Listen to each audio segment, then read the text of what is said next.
Hi again, everybody. It's your old pal, the History Nerd. I am finally back in the man cave, and in this video, we are going to talk about the history of Blanton's Bourbon, and we're going to unbox, uncork, and taste a rare, hard to get, barrel pick bottle of Blanton's Gold Bourbon that the Bourbon Fairy left ever so gently underneath my pillow. So let's get our collective thumbs out of our butts.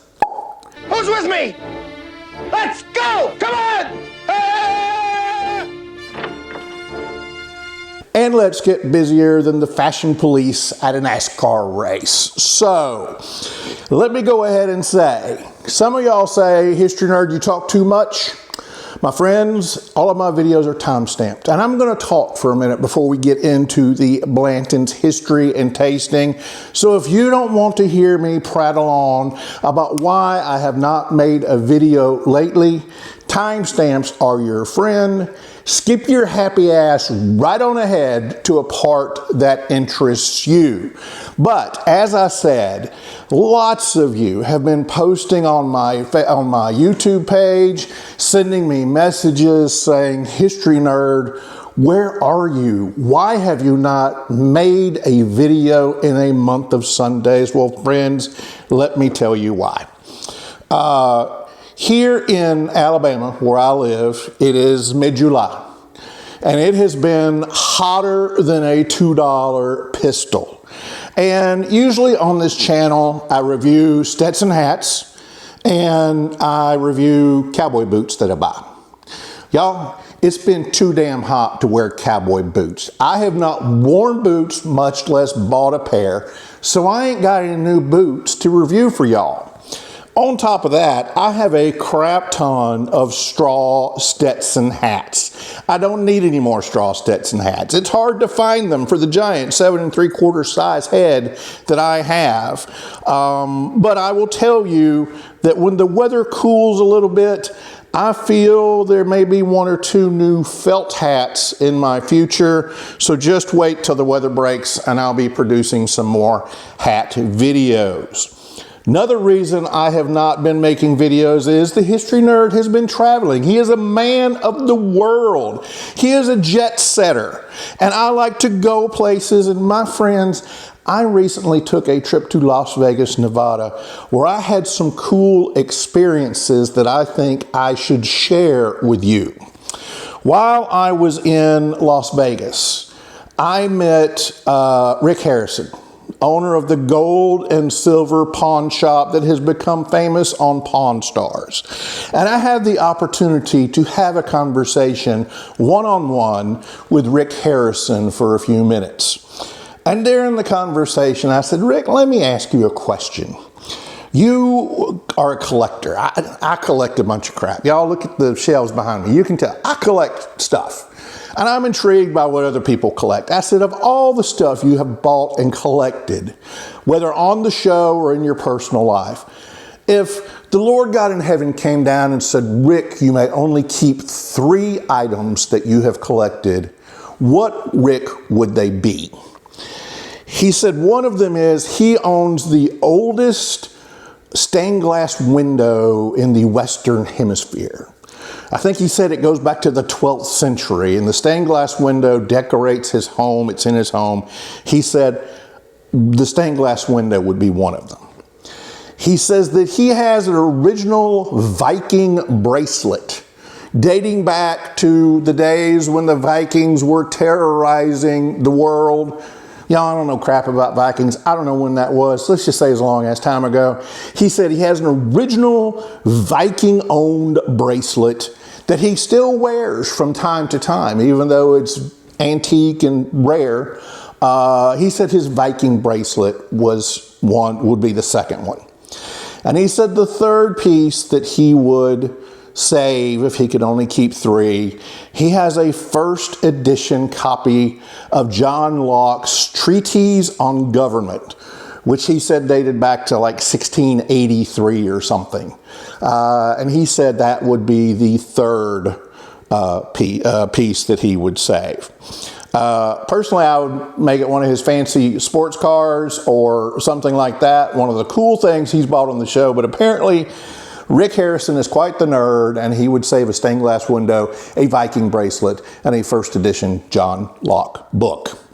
So also while I was in Vegas, I had the opportunity to see Wayne Newton, Mr. Las Vegas himself, in concert. And y'all, Wayne lost his singing voice many years ago. But despite that, y'all, I have seen great bands, people who are on the Rock and Roll Hall of Fame. I have seen bands that are legendary in concert. Wayne Newton's concert was the best concert I've ever seen. I loved every second of it. The greatest pop culture moment of my life occurred when Wayne Newton stood on stage mere feet away from me and sang the song Dankeschön as the scene from Ferris Bueller's Day Off, where Matthew Broderick lip syncs the song, was playing on a video screen behind him. I was in heaven. And beyond that, I got to go backstage for a meet and greet with Wayne. And as I walked up to him, I said, I was wearing a red, white, and blue shirt. And I said, Mr. Newton, I wore this shirt on purpose to your concert. It is in homage to the karate gi that you wore in Vegas Vacation. And Wayne Newton chuckled and said, I saw you sitting in the front row and I thought that shirt looked familiar. The third cool experience I had on this trip, y'all, I went to the Mob Museum in Las Vegas. Fantastic museum. If you go to Las Vegas and you don't go to the Mob Museum, you are cheating yourself. I spent 2.5, 3 hours there. I read every exhibit. Usually I go through a museum, I just kind of, yeah, that's nice, that's nice, that's nice, in and out, boom. 2.5 to 3 hours. I read every exhibit. You won't believe the stuff they had there. But they also have a staff mobster at the Mob Museum. It's a guy named Frank Calabrese Jr. He was a mobster in the Chicago outfit, and his father was an underboss in the Chicago outfit. And what I thought was cool, well, I don't know if cool's the word, but of interest to me, as I'm talking to Frank Calabrese Jr., friendly guy, great guy, nice guy. For a mobster, he's eloquent and just a great person to have a conversation with. I hope to meet more mobsters if they're all like Frank Calabrese Jr. He mentioned that his uncle Nick Calabrese was the guy, he was in the mob as well, he was the guy who killed Vegas mob boss Tony Spilotro, who was played by Joe Pesci in the movie Casino, which is one of my favorite movies. So y'all, great Vegas trip, got to meet Rick Harrison, Wayne Newton, and the nephew of the guy who killed Tony Spilotro. It was a great trip. But you didn't come to this video to hear me talk about my Vegas trip. You're here to hear me talk about Blanton's bourbon, specifically this Blanton's Gold Barrel Pick. That is probably worth its weight in gold. But before we talk about Blanton's Gold, y'all, we need to talk about the original Blanton's and how it came about. And to do that, y'all, we have to go back to 1984, which is great for me because I love freaking everything about the 1980s. I was in high school in the 80s. I had lots of hair. 80s was great. Great movies, great music, great fashion. Y'all, if I could transport back in time somewhere, I would go back to mid to late 1980s. I loved every minute of it. But to talk about Blanton's bourbon, we have to go back to 1984. And if you remember in 84, the bourbon industry was on its last legs, really. The height of the industry was in the 1960s, you know, Mad Men era, when John Hamm and just, you know, boozing it up. Everybody's having, you know, 4 cocktails at lunch before they go back to work. That was the highlight of the bourbon era then. But gradually as the 70s came, it slacked off, and in the 80s it just fell off a cliff. In the 80s, people weren't drinking dark liquor and bourbon because that's what your dad and granddad had drunk. They were drinking vodka. And if you remember, lots of folks were drinking Bartles and James wine coolers. So the folks at the George T. Stagg Distillery went to their master distiller, a guy named Elmer T. Lee, and said, Elmer, we're dying here, pal. Kind of like regular TV today. He was like, we're dying on the vine, pal. You've got to think of something. You're the master distiller. You got to think of a way to jumpstart bourbon sales.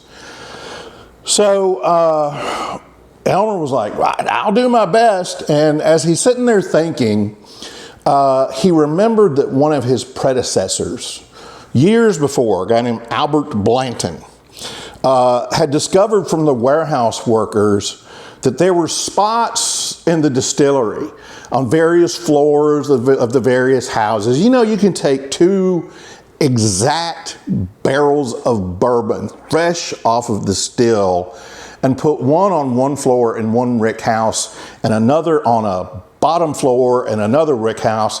And when they're done aging, you will have 2 completely different bourbons, even though they started out exactly the same. So Elmer T. Lee had remembered that Albert Blanton learned from the workers that there were certain parts of the rick houses in the distillery that produced honey barrels. Bourbon back then was blended. You would get 2 or 3 different barrels of bourbon, you put them all in a big vat, mix them all up together, and when you got the right flavor profile, you put it in a bottle. It was all blended bourbon. Well, what Blanton would do when he was having a party or guests at his house, he would send the workers to the spot in the distillery where there was a honey barrel, and he'd have him tap that barrel, and he would let his guests drink bourbon that came straight from the barrel that had not been blended with any other bourbon. So Elmer T. Lee said, maybe that's something. So he went and he got some barrels and he bottled them, did not blend them, took them to the bosses. The bosses said, this is great. And Blanton's became the first ever single barrel bourbon. It took a while for Blanton's to catch on. The reason is it sold for $30 a bottle at a time when most bourbon, mid-80s, most bourbon was $10 or less. So it took a while for people to catch on. Blanton's first caught on in Japan. Because you remember in the 1980s, Japan had more money than they knew what to do with. Hell, everybody in America was driving a Japanese car. So it caught on in Japan, but eventually became here because what do rich people want? They want expensive stuff, rare stuff, hard to get stuff, and that's what Blanton's marketed itself as. So that brings us to today and the bourbon boom. About the time of COVID, bourbon really took off. Everybody was bored, didn't have much to do. Hell, let's drink, and bourbon caught on, and everybody started chasing the rare bourbons and the hard-to-get bourbons. And Blanton's fell into that category. People say that Blanton's bourbon is pretty good bourbon. Nothing really special about Blanton's, but look at the bottle, y'all. Prettiest bottle you will find anywhere in bourbon. Look at the label. The label, good looking label that has the dump date of the bourbon written on it, and also has the rick house number and floor where the bourbon was made. So beautiful, crystal looking bottle, but they did something else. They put this unique topper on it. And the great thing about this topper is each topper is different. Not every one of them, but if you bought 2 bottles off the same shelf, you're probably going to get 2 different toppers. Why is that? Each topper has a letter on it. B-L-A-N-T-O-N-S.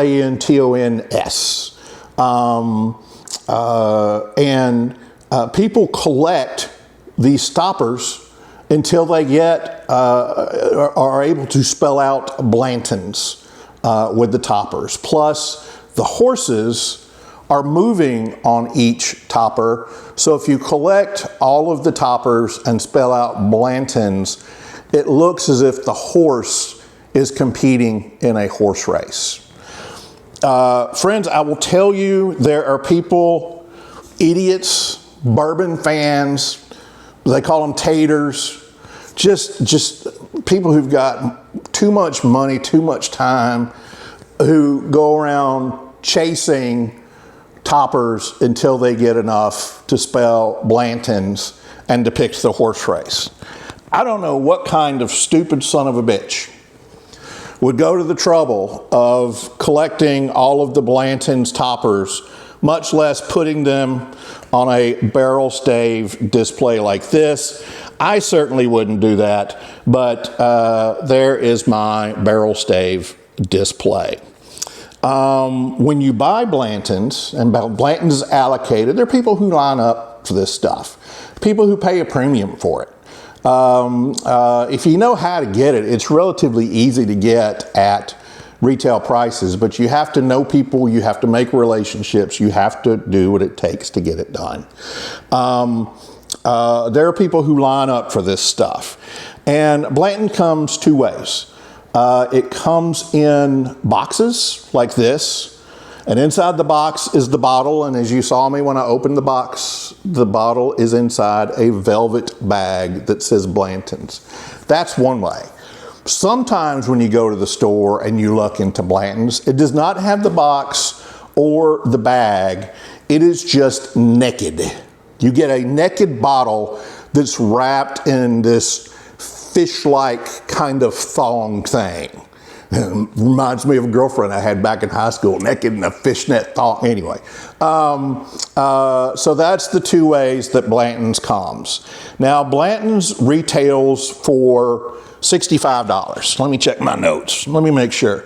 $65 is the current retail cost of Blanton's, but folks will pay up to $100. You may see it for a little more sometimes in a store. Blanton's also uses Buffalo Trace's number 2 mash bill. Buffalo Trace has a couple of rye mash bills and a wheated mash bill.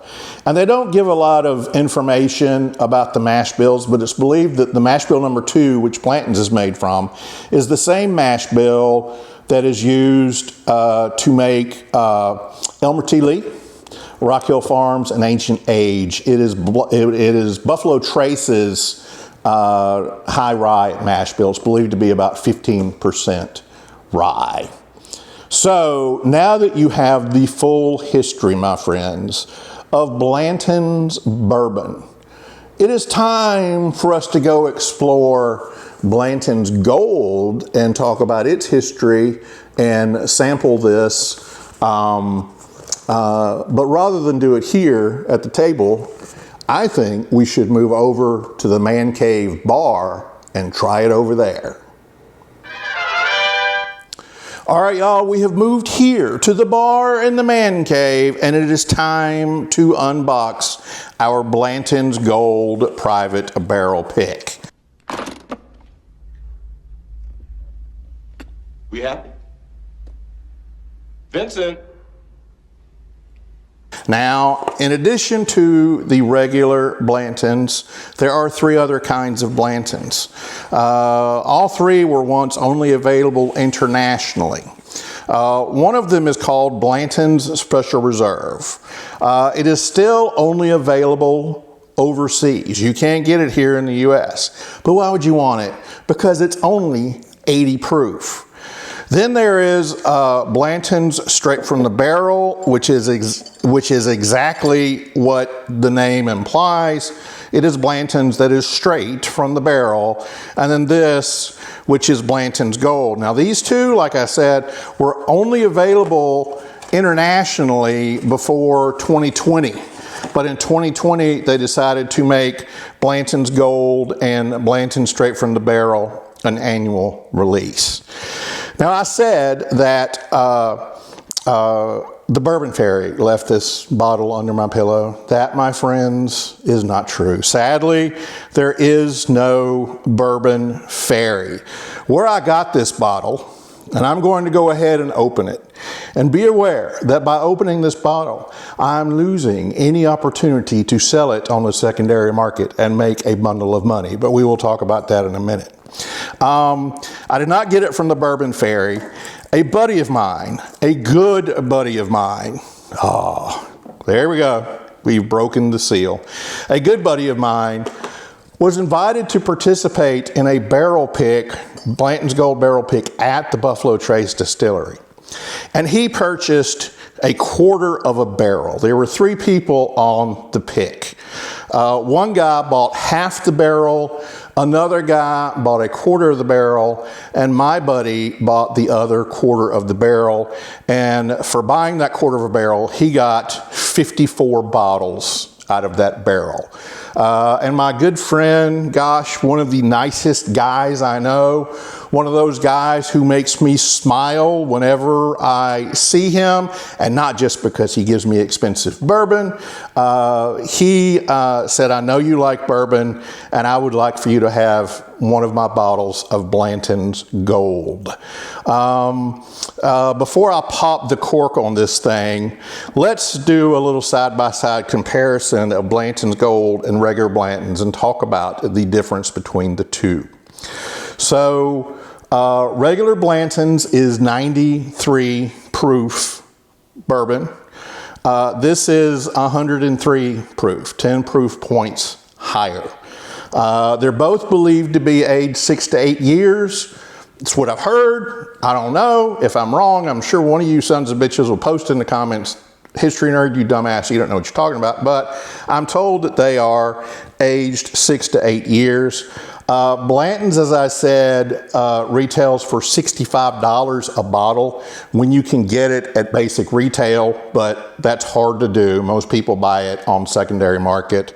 Blanton's Gold retails for $120. It goes for $400 to $500, as much as $400 to $500 on the secondary market, because it's so hard to get. And the fact that this is a barrel pick, a private barrel release, the little metal here says Blanton's Sazerac Barrel Select, which denotes it's a private barrel pick. The fact that it's a private barrel pick, I could probably get more than $400 or $500 if I hadn't just broken the seal on it. Now, on the other side of this metal, the name of my friend who picked this barrel and gave it to me is printed on this metal. He has asked me not to show it because he is afraid if people find out that he has that many barrels of Blanton's Gold sitting around his house, every swinging pecker that he knows is going to hit him up for a free bottle of Blanton's Gold. So once again, thank you to my friend. So now, I think we've covered all of them. Whoa, wait. There's one more difference, an important difference between these two Blantons, regular Blanton's and Blanton's Gold. The topper here, pewter colored, looks pewter. This topper looks like the White House after Donald Trump got done putting his decorating touches on the Oval Office. So this is your Donald Trump Oval Office gold topper versus the regular pewter topper. And like this topper, this one does have the letters and the horse in motion on it, but good luck trying to get enough toppers to spell out Blanton's with Blanton's Gold. So now we're going to give it a taste. After all of this discussion, after all of this history, most people who taste bourbon use Glencairn glasses, the regular bourbon and Glencairn glasses. I don't particularly like regular bourbon Glencairn glasses. I do use a Glencairn, but it is this one. This is the Glencairn for Canadian whiskey. But this one that I bought, I guess I picked it up on eBay or something. This one says Jack Daniel's Single Barrel Selection. So Jack Daniel's uses the Canadian whiskey Glencairn glasses, and it has Glencairn printed on the bottom. So this is a Glencairn glass. Y'all try the Canadian whiskey Glencairn glass. I really like it. So, important time now, my friends. We're going to test the cork pop on this Blanton's Gold. Oh, not great, not bad. Nice little cork pop. We'll pour some into our Glencairn. Matter of fact, let me, just like the regular Blantons, this one has, this registered bottle is number 183, I guess, out of the barrel pick that my buddy did. And it says that it was dumped on February 27th, 2025 in Rick House H on Rick number 8. So there we go. All right, here's our Blanton's Gold. We will give it a nose. Oh, y'all, that's just good. I know people say Buffalo Trace is overrated, and they call people who like Buffalo Trace products and chase after them taters. I don't think Buffalo Trace makes a bad product. Maybe Wheatley vodka, but okay, I'm getting oak. I'm getting the Buffalo Trace cherry that all of the Buffalo Trace products have in it. I'm getting that leather that I love.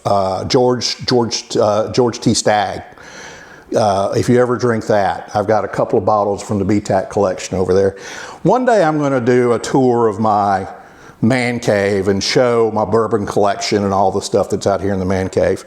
But it's got that leather smell I love from my George T. Stagg BTAC and tobacco. So it's got smells of a good, well-aged bourbon product. So let's give it a taste.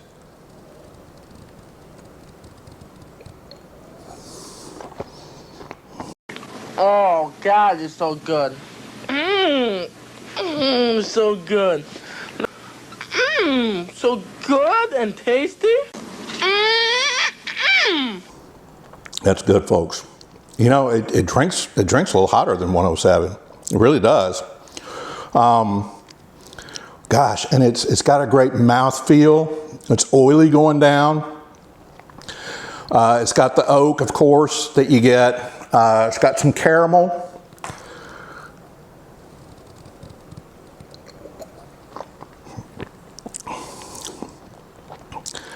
It's got cherry. It's got that oak.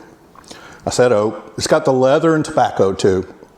Y'all, the difference between regular Buffalo Trace and Buffalo Gold, or regular Blanton's and Blanton's Gold, is 10 proof points.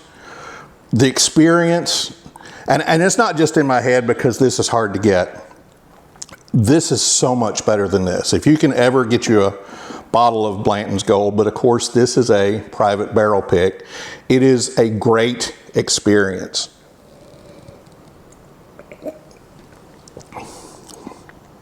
Oily, it's got those great bourbon flavors. And you can tell the proof difference between the 103 and the 93. Y'all, I can't thank my friend enough for this. If you can ever get your hands on a bottle of Blanton's Gold, I'm going to recommend you do it. But my friends, it ain't easy. So, like I said, this is an anomaly of a video. I usually do hats and boots. Hadn't bought any lately.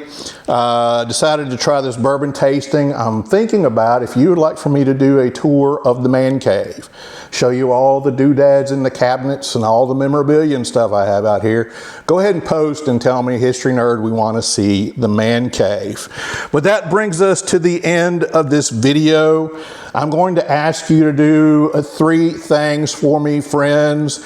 I want you to give me the Fonzie thumbs up. Hey. I want you to hit subscribe and then ring that bell so the next time I fire up the old YouTube gizmo, you will be among the first to know. My friends, I'm going to end this video like I end all my videos by asking you to be good, be well, be happy, and we will catch you the next time we film an episode of History Nerds Man Cave. Goodbye. God bless each and every one of you.